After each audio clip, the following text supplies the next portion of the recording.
सूरत النساء की आयत नंबर 23 के अंदर अल्लाह ताला ने जो मुहर्रमात अबदियां हैं, यानी हमेशा हमेशा के लिए जो हुर्मत वाले रिश्ते हैं जिनसे इंसान निकाह या शादी नहीं कर सकता, वो बयान किए हैं एक ही आयत के अंदर।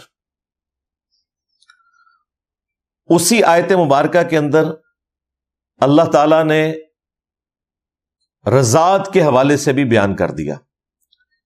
यह लफ्ज है रज़ाअत, अरबी में दाद के साथ, बल्कि वक्फ करेंगे तो वो ता हा में बदल जाएगी।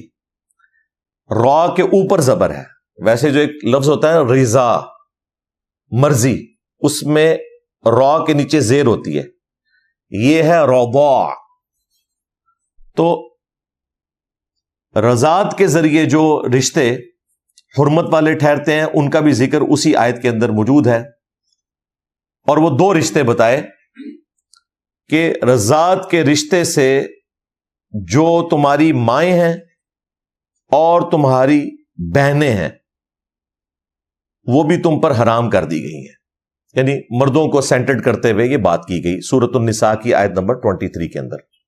बाकी उसमें जिक्र है तुम्हारी माएं तुम्हारे लिए हराम कर दी गई, खालाएं, फुप्पियां, इसी तरीके से भांजियां, भतीजियां, वो पूरी तफसील है, वो आज टॉपिक नहीं है। मैं उसमें से जो स्पेसिफिक बात कर रहा हूं, आयत एक ही है, सूरत النساء की आयत नंबर 23।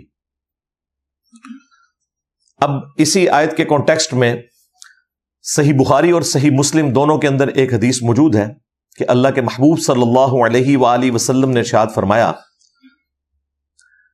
कि दूध के रिश्ते की वजह से, रज़ात की वजह से वो तमाम रिश्ते हुर्मत वाले हो जाते हैं जो नसब की वजह से होते हैं, यानी ब्लड लाइन की वजह से जो हुर्मत साबित होती है ना, दूध के रिश्तों से भी वो तमाम चीजें हुर्मत वाली साबित हो जाती हैं।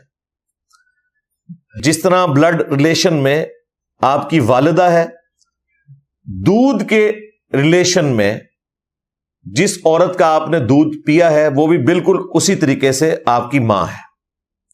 अब वो आपकी मां है तो इसका मतलब यह है कि उसकी जो औलाद होगी वो आपके सगे बहन भाई होंगे।